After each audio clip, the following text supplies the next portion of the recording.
Dead Sexton by Joseph Sheridan Le Fanu. The sunsets were red, the nights were long, and the weather pleasantly frosty.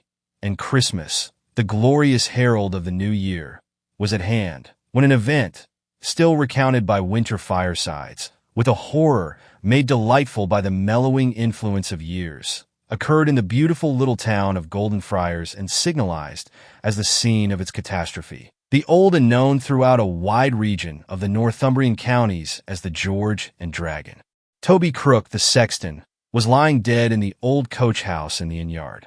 The body had been discovered only half an hour before this story begins, under strange circumstances, and in a place where it might have lain the better part of a week undisturbed, and a dreadful suspicion astounded the village of Golden Friars. A wintry sunset was glaring through a gorge of the western mountains, turning into fire the twigs of the leafless elms and all the tiny blades of grass on the green by which the quaint little town is surrounded. It is built of light, gray stone, with steep gables and slender chimneys rising with airy lightness from the level sward by the margin of the beautiful lake, and backed by the grand amphitheater of the fells at the other side, whose snowy peaks show faintly against the sky, tinged with the vaporous red of the western light. As you descend towards the margin of the lake, and see Golden Friars, its tapered chimneys and slender gables, its curious old inn and gorgeous sign, and over all the graceful tower and spire of the ancient church, at this hour or by moonlight, in the solemn grandeur and stillness of the natural scenery that surrounds it, it stands before you like a fairy town. Toby Crook, the lank sexton, now 50 or upwards, had passed an hour or two with some village cronies over a solemn pot of pearl, in the kitchen of that cozy hostelry the night before. He generally turned in there at about 7 o'clock and heard the news. This contented him, for he talked little and looked always surly. Many things are now raked up and talked over about him. In early youth he had been a bit of a scamp. He broke his indentures and ran away from his master, the tanner of Briamere. He had got into 50 bad scrapes and out again.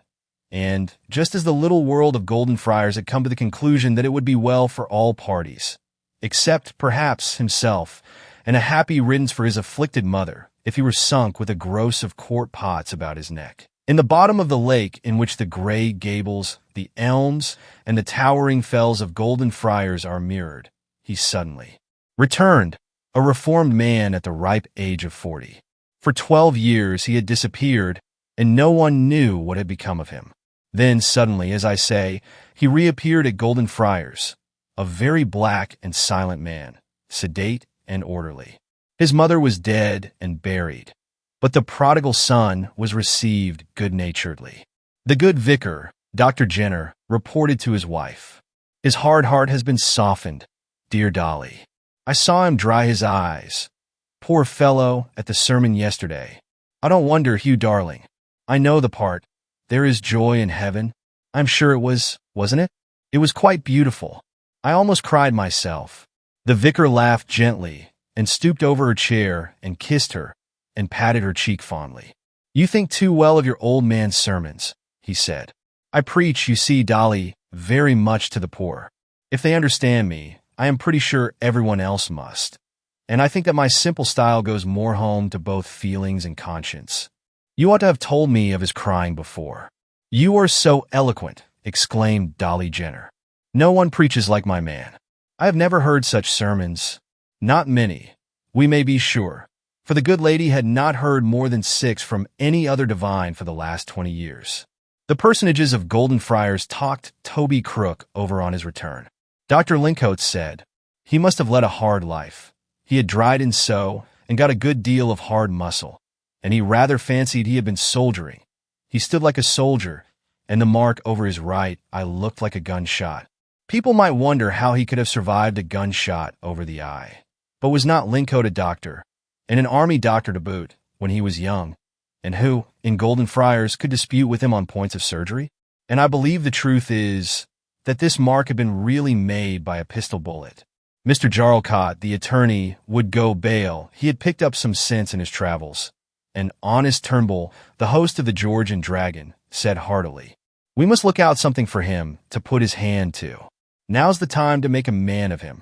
The end of it was that he became, among other things, the sexton of Golden Friars. He was a punctual sexton. He meddled with no other person's business. But he was a silent man, and by no means popular. He was reserved in company, and he used to walk alone by the shore of the lake, while other fellows played at fives or skittles. And when he visited the kitchen of the George, he had his liquor to himself, and in the midst of the general talk was a saturnine listener. There was something sinister in this man's face, and when things went wrong with him, he could look dangerous enough. There were whispered stories in Golden Friars about Toby Crook. Nobody could say how they got there. Nothing is more mysterious than the spread of rumor. It is like a vial poured on the air. It travels, like an epidemic, on the sightless currents of the atmosphere, or by the laws of a telluric influence equally intangible. These stories treated, though darkly, of the long period of his absence from his native village, but they took no well-defined shape, and no one could refer them to any authentic source. The vicar's charity was of the kind that thinketh no evil, and in such cases he always insisted on proof. Crook was, of course, undisturbed in his office. On the evening before the tragedy came to light, trifles are always remembered after the catastrophe. A boy, returning along the margin of the mere, passed him by seated on a prostrate trunk of a tree, under the bield of a rock, counting silver money. His lean body and limbs were bent together. His knees were up to his chin, and his long fingers were telling the coins over hurriedly in the hollow of his other hand. He glanced at the boy, as the old English saying is, like the devil looking over Lincoln. But a black and sour look from Mr. Crook, who never had a smile for a child, nor a greeting for a wayfarer, was nothing strange. Toby Crook lived in the gray stone house, cold and narrow, that stands near the church porch, with the window of its staircase looking out into the churchyard, where so much of his labor, for many a day, had been expended. The greater part of this house was untenanted. The old woman who was in charge of it slept in a settle-bed, among broken stools, old sacks, rotten chests, and other rattletraps, in the small room at the rear of the house, floored with tiles. At what time of the night she could not tell, she awoke and saw a man with his hat on in her room. He had a candle in his hand, which he shaded with his coat from her eye. His back was towards her, and he was rummaging in the drawer in which she usually kept her money. Having got her quarter's pension of £2 that day, however, she had placed it, folded in a rag, in the corner of her tea caddy, and locked it up in the eat malison or cupboard. She was frightened when she saw the figure in her room, and she could not tell whether her visitor might not have made his entrance from the contiguous churchyard. So, sitting bolt upright in her bed, her gray hair almost lifting her kerchief off her head, and all over in a fit o' creepance, as she expressed it, she demanded, "In God's name, what want ye thar? War's the peppermint ye used to hev by ye, woman? I'm bad why and inward pain. It's all gain a month's sin," she answered, and offered to make him a het drink if he'd get to his room. But he said, "Never mind, I'll try a mouthful o' gin," and, turning on his heel, he left her. In the morning the sexton was gone. Not only in his lodging was there no account of him, but when inquiry began to be extended, nowhere in the village of Golden Friars could he be found. Still, he might have gone off, on business of his own, to some distant village before the town was stirring, and the sexton had no near kindred to trouble their heads about him. People, therefore, were willing to wait, and take his return ultimately for granted. At 3 o'clock the good vicar, standing at his hall door, looking across the lake towards the noble fells that rise, steep and furrowed, from that beautiful mere, saw 2 men approaching across the green, in a straight line, from a boat that was moored at the water's edge. They were carrying between them something which, though not very large, seemed ponderous. "You'll ken this, sir," said one of the boatmen as they sat down, almost at his feet, a small church bell, such as an old-fashioned chimes yields the treble notes. "This won't be less nor 5 steen. I ween it's fra the church steeple yon." "What? One of our church bells?" ejaculated the vicar, for a moment lost in horrible amazement. "Oh, no. No, that can't possibly be. Where did you find it?" He had found the boat in the morning, moored about 50 yards from her moorings where he had left it the night before, and could not think how that came to pass. And now, as he and his partner were about to take their oars, they discovered this bell in the bottom of the boat, under a bit of canvas, also the sexton's pick and spade, Tom Spade. They termed that peculiar broad-bladed implement. Very extraordinary. We must try whether there is a bell missing from the tower, said the vicar, getting into a fuss. Has Crook come back yet? Does anyone know where he is? The sexton had not yet turned up. That's odd. That's provoking, said the vicar. However, my key will let us in. Place the bell in the hall while I get it, and then we can see what all this means. To the church, accordingly, they went, the vicar leading the way with his own key in his hand. He turned it in the lock and stood in the shadow of the ground porch and shut the door. A sack, half full, lay on the ground, with open mouth, a piece of cord lying beside it. Something clanked within it as one of the men shoved it aside with his clumsy shoe. The vicar opened the church door and peeped in. The dusky glow from the western sky, entering through a narrow window, illuminated the shafts and arches, the old oak carvings, and the discolored monuments, with the melancholy glare of a dying fire. The vicar withdrew his head and closed the door. The gloom of the porch was deeper than ever as, stooping, he entered the narrow door that opened at the foot of the winding stair that leads to the first loft, from which a rude ladder stair of wood, some 25 feet in height, mounts through a trap to the ringer's loft. Up the narrow stairs the vicar climbed, followed by his attendants, to the first loft. It was very dark. A narrow bowslit in the thick wall admitted the only light they had to guide them. The ivy leaves, seen from the deep shadow, flashed and flickered redly, and the sparrows twittered among them. "Will one of you be so good as to go up and count the bells, and see if they are all right?" said the vicar. "There should be. Agoe!" "What's that?" exclaimed one of the men, recoiling from the foot of the ladder. "By Jen!" ejaculated the other, in equal surprise. "Good gracious!" gasped the vicar, who, seeing indistinctly a dark mass lying on the floor, had stooped to examine it, and placed his hand upon a cold, dead face. The men drew the body into the streak of light that traversed the floor. It was the corpse of Toby Crook.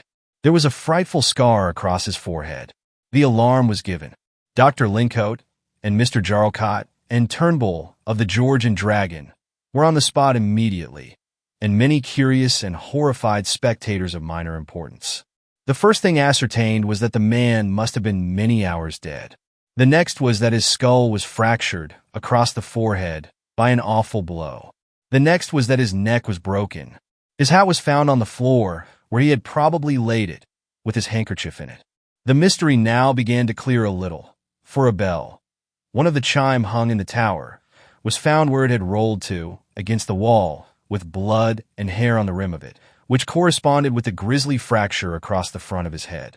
The sack that lay in the vestibule was examined, and found to contain all the church plate, a silver salver that had disappeared about a month before from Dr. Lincoat's store of valuables, the vicar's gold pencil case, which he thought he had forgot in the vestry book, silver spoons, and various other contributions, levied from time to time off a dozen different households, the mysterious disappearance of which spoils had, of late years, begun to make the honest little community uncomfortable.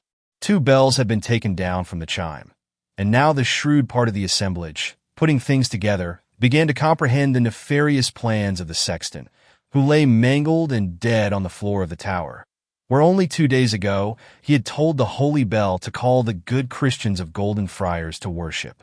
The body was carried into the yard of the George and Dragon and laid in the old coach house, and the townsfolk came grouping in to have a peep at the corpse, and stood round, looking darkly, and talking as low as if they were in a church. The vicar, in gaiters and slightly shovel hat, stood erect, as one in a little circle of notables, the doctor, the attorney, Sir Geoffrey Mardykes, who happened to be in the town, and Turnbull, the host, in the center of the paved yard, they having made an inspection of the body, at which troops of the village stragglers, Tungi and Frey, were gaping and frowning as they whispered their horrible conjectures. "What do you think o' that?" said Tom Scales, the old hostler of the George, looking pale, with a stern, faint smile on his lips, as he and Dick Lincoln sauntered out of the coach-house together. "The dole will HV as I know," answered Dick in his friend's ear. "T. Sexton's got a craig thraw like he gav the lass over the clints of Scarsdale. You mind what the ALD Sagar telled us when he hid his face in the kitchen of the George here? By Jin, I'll ne'er forget that story. I ween 'twas all true enough, replied the hostler, and the sizz up he gav the sleepin' man wide poker across the forehead. See where the edge o' bell took him, and smashed his eyne, the self-same lids. By ma saying, I wonder the dole did not carry out his corpse I the night, as he did why Tam Lunders at Moultern Mill. Hout, man, whoever sid dole inside o' a church? The corpse is ill for'ard and new to scare Satan himsel, for that matter, though it's true what you say. I, Yuri reet tulla trippet thar, for Beelzebub durent show his snout inside the church, not the length o' the black o' my nail. While this discussion was going on, the gentlefolk who were talking the matter over in the center of the yard had dispatched a message for the coroner all the way to the town of Hexstan. The last tint of sunset was fading from the sky by this time. So, of course, there was no thought of an inquest earlier than next day. In the meantime, it was horribly clear that the sexton had intended to rob the church of its plate, and had lost his life in the attempt to carry the second bell, as we have seen, down the worn ladder of the tower. He had tumbled backwards and broken his neck upon the floor of the loft, and the heavy bell, in its fall, descended with its edge across his forehead. Never was a man more completely killed by a double catastrophe in a moment. The bells and the contents of the sack, it was surmised, he meant to have conveyed across the lake that night, and with the help of his spade and pick to have buried them in Clousted Forest, and returned, after an absence of but a few hours, as he easily might, before morning, unmissed and unobserved. He would no doubt, having secured his booty, have made such arrangements as would have made it appear that the church had been broken into. He would, of course, have taken all measures to divert suspicion from himself, and have watched a suitable opportunity to repossess himself of the buried treasure and dispose of it in safety. And now came out, into sharp relief, all the stories that had, one way or other, stolen after him into the town.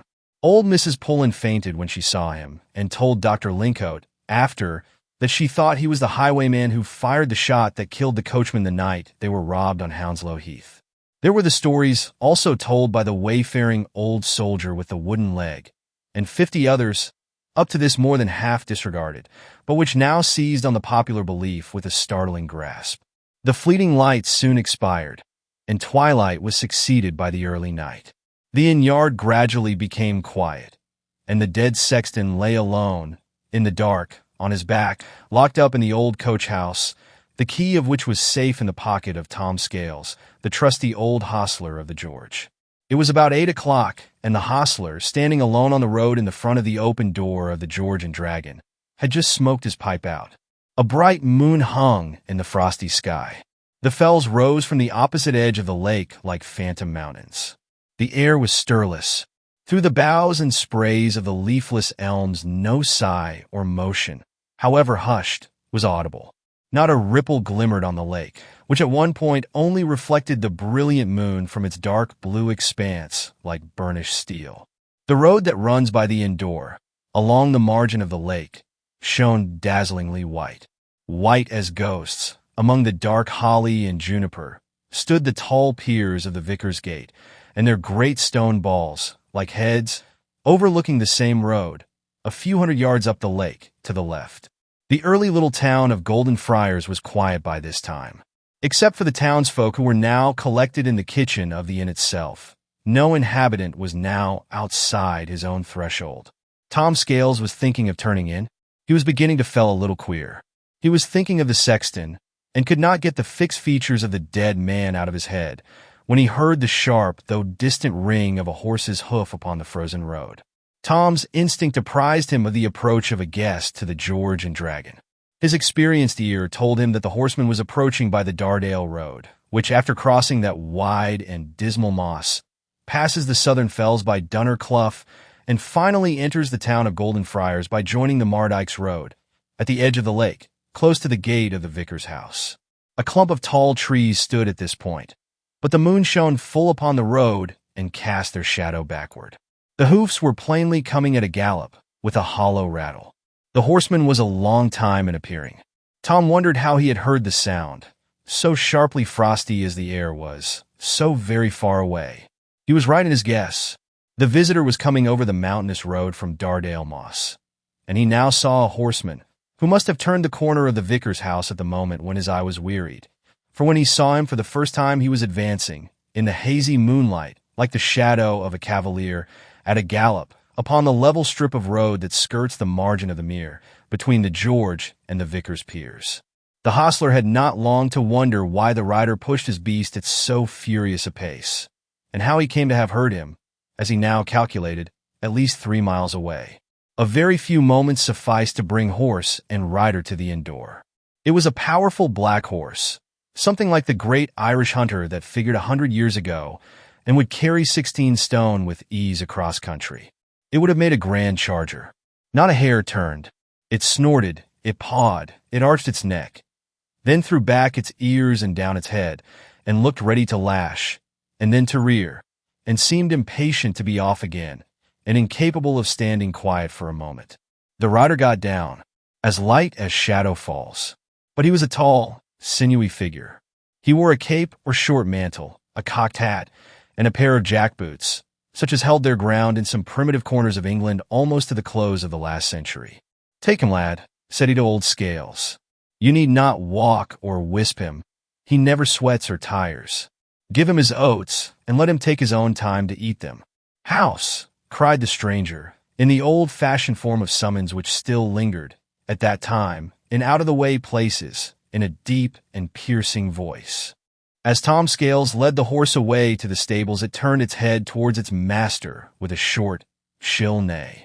"About your business, old gentleman, we must not go too fast," the stranger cried back again to his horse, with a laugh as harsh and piercing, and he strode into the house. The hostler led this horse into the inn-yard. In passing, it sidled up to the coach-house gate, within which lay the dead sexton, snorted, pawed, and lowered its head suddenly, with ear close to the plank, as if listening for a sound from within, then uttered again the same short, piercing neigh. The hostler was chilled at this mysterious coquetry with the dead. He liked the brute less and less every minute. In the meantime, its master had proceeded. "I'll go to the inn kitchen," he said in his startling bass to the drawer who met him in the passage. And on he went, as if he had known the place all his days, not seeming to hurry himself, stepping leisurely, the servant thought, but gliding on at such a rate, nevertheless, that he had passed his guide and was in the kitchen of the George before the drawer had got much more than halfway to it.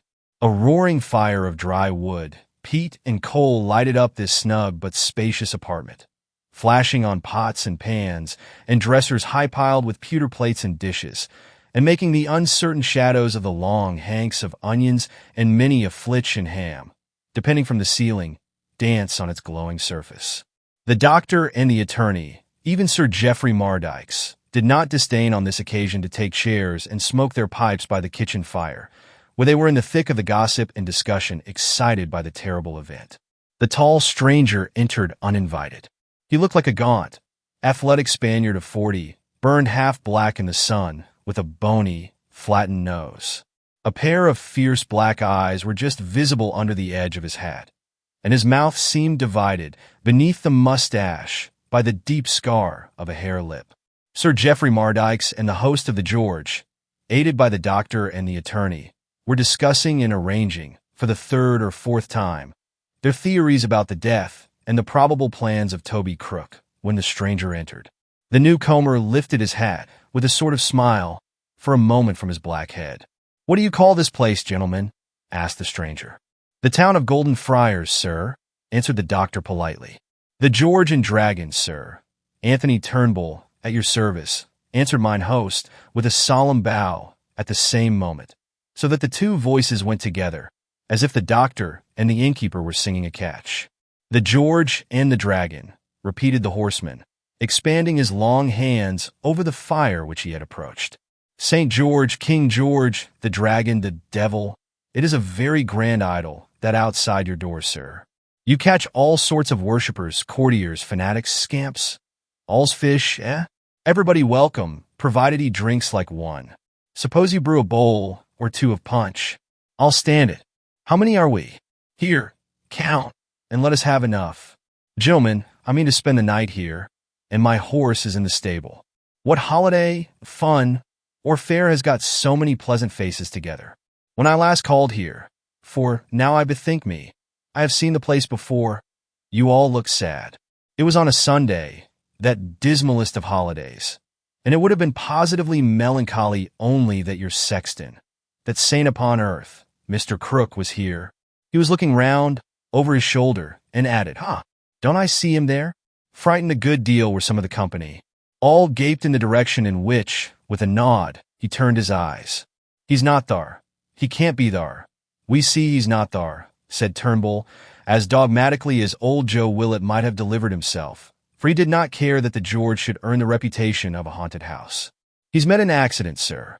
He's dead, he's elsewhere, and therefore can't be here. Upon this the company entertained the stranger with the narrative, which they made easy by a division of labor, 2 or 3 generally speaking at a time, and no one being permitted to finish a second sentence without finding himself corrected and supplanted. The man's in heaven, so sure as you're not, said the travelers so soon as the story was ended. What? He was fiddling with the church bell, was he? Indeed. D for that, eh? Landlord, get us some drink. A sexton D. D for pulling down a church bell he has been pulling at for 10 years. You came, sir, by the Dardale Road, I believe, said the doctor. Village folk are curious. A dismal moss is Dardale Moss, sir, and a bleak climb up the fells on other side. I say yes to all, from Dardale Moss, as black as pitch and as rotten as the grave, up that zigzag wall you call a road, that looks like chalk in the moonlight, through Dunner Clough, as dark as a coal pit, and down here to the George and the Dragon, where you have a roaring fire, wise men, good punch. Here it is, and a corpse in your coach house. Where the carcass is, there will the eagles be gathered together. Come, landlord, ladle out the nectar. Drink, gentlemen, drink all. Brew another bowl at the bar. How divinely it stinks of alcohol. I hope you like it, gentlemen. It smells all over of spices like a mummy. Drink, friends. Ladle, landlord. Drink all. Serve it out. The guest fumbled in his pocket and produced 3 guineas, which he slipped into Turnbull's fat palm. Let punch flow till that's out. I'm an old friend of the house. I call here back and forward. I know you well, Turnbull, though you don't recognize me. You have the advantage of me, sir, said Mr. Turnbull, looking hard on that dark and sinister countenance, which, or the like of which, he could have sworn he had never seen before in his life. But he liked the weight and color of his guineas as he dropped them into his pocket. I hope you will find yourself comfortable while you stay. You have given me a bedroom?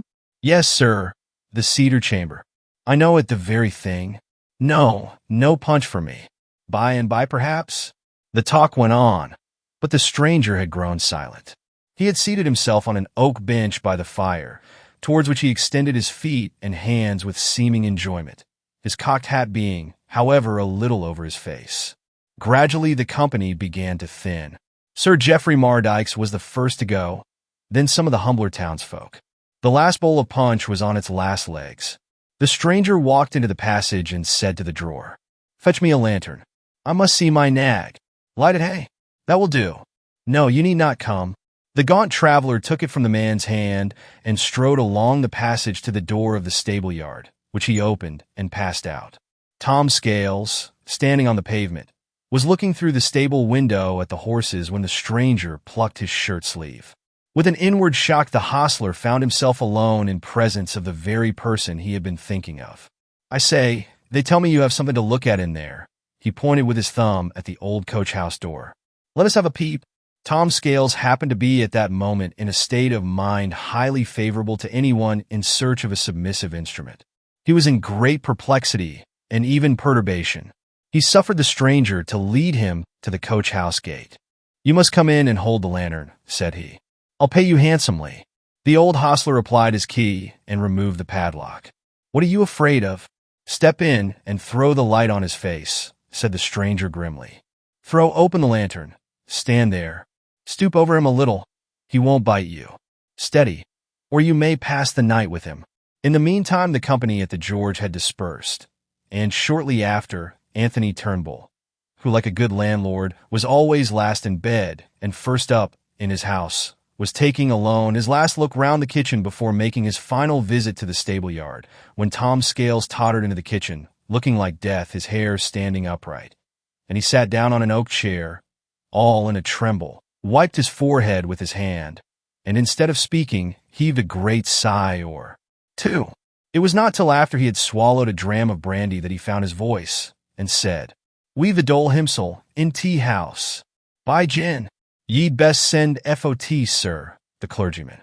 "Happen he'll tack him in hand, why, holy writ, and send him elsewhither deftly. Lord atween us, and harm. I'm a sinful man.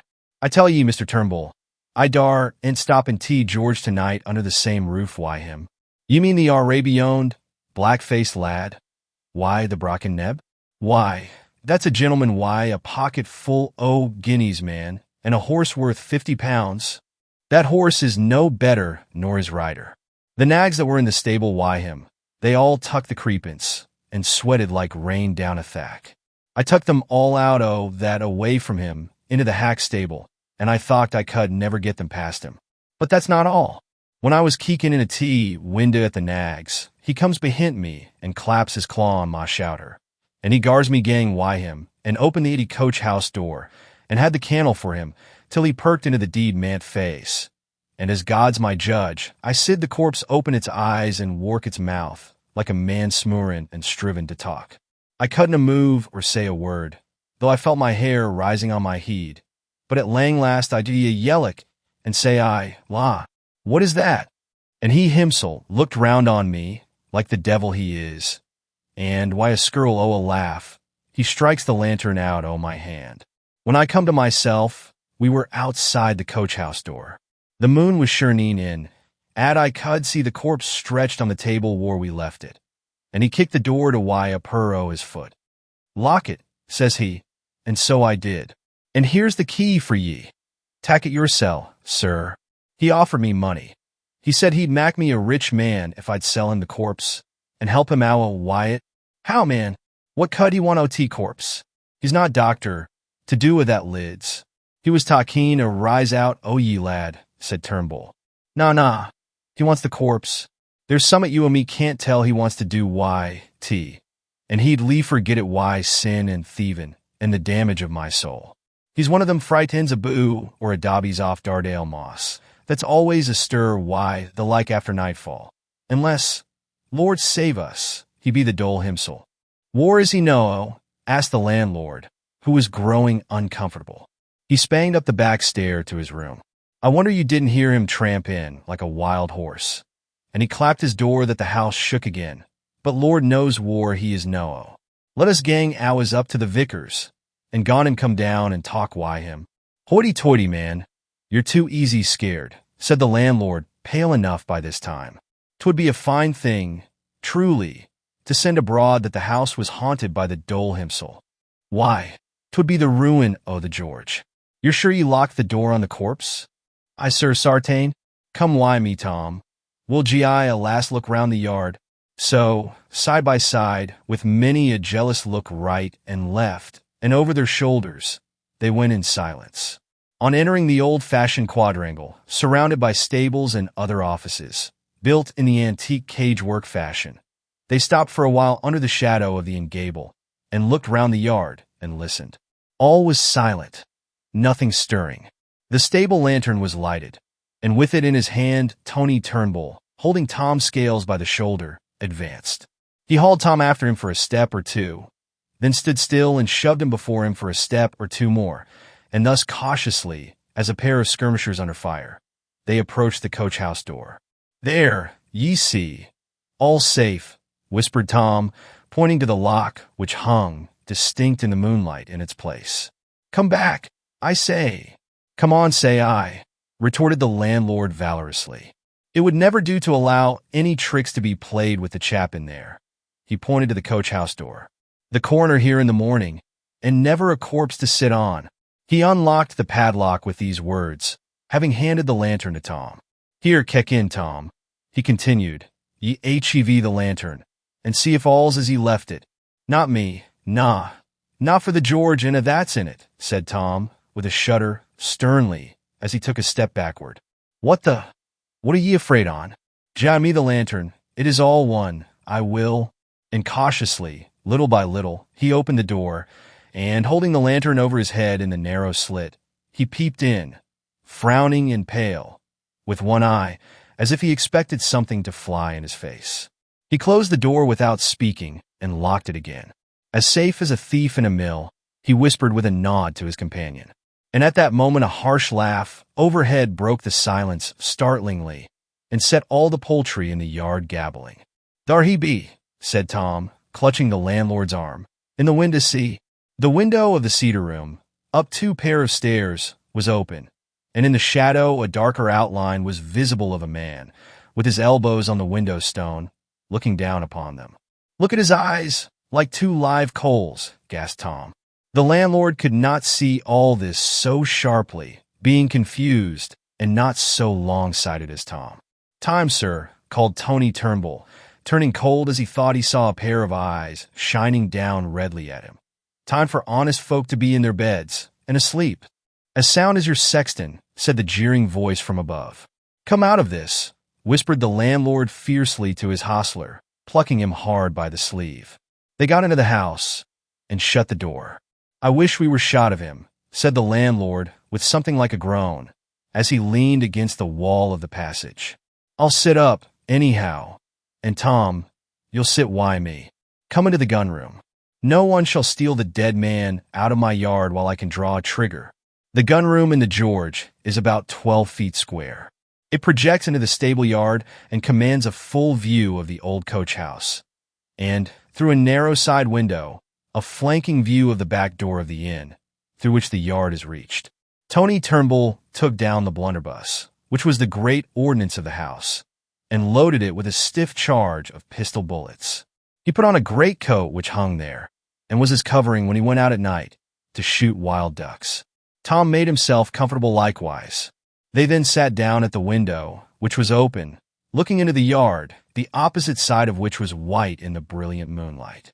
The landlord laid the blunderbuss across his knees and stared into the yard. His comrade stared also. The door of the gun room was locked, so they felt tolerably secure. An hour passed. Nothing had occurred. Another. The clock struck 1. The shadows had shifted a little, but still the moon shone full on the old coach house and the stable where the guest's horse stood. Turnbull thought he heard a step on the back stair. Tom was watching the back door through the side window, with eyes glazing with the intensity of his stare. Anthony Turnbull, holding his breath, listened at the room door. It was a false alarm. When he came back to the window, looking into the yard, "Hish! Look thar," said he in a vehement whisper. From the shadow at the left, they saw the figure of the gaunt horseman, in short cloak and jackboots, emerge. He pushed open the stable door and let out his powerful black horse. He walked it across the front of the building till he reached the old coach house door, and there, with its bridle on its neck, he left it standing while he stalked to the yard gate, and, dealing it a kick with his heel, it sprang back with a rebound, shaking from top to bottom, and stood open.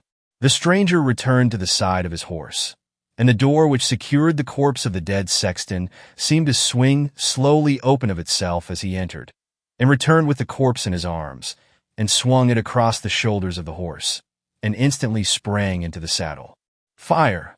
shouted Tom, and bang went the blunderbuss with a stunning crack. 1,000 sparrows' wings winnowed through the air from the thick ivy. The watchdog yelled a furious bark. There was a strange ring and whistle in the air. The blunderbuss had burst to shivers right down to the very breech.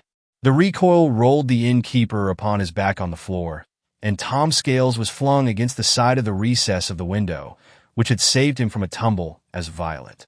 In this position they heard the searing laugh of the departing horseman, and saw him ride out of the gate with his ghastly burden.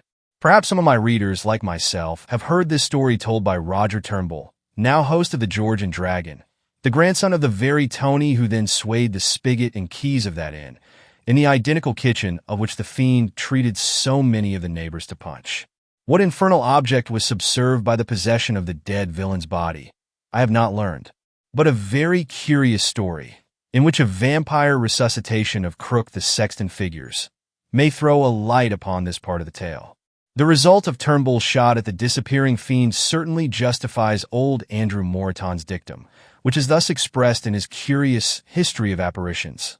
I warn rash brands who, pretending not to fear the devil, are for using the ordinary violences with him, which affect one man from another, or with an apparition, in which they may be sure to receive some mischief.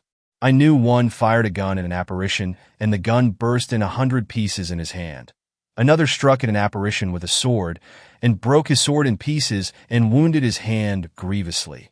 And 'tis next to madness for anyone to go that way to work with any spirit, be it angel or be it devil. If you enjoyed this video, please like, share, and subscribe to my channel for more timeless classics. Your support helps me create and share more stories with you. Thank you.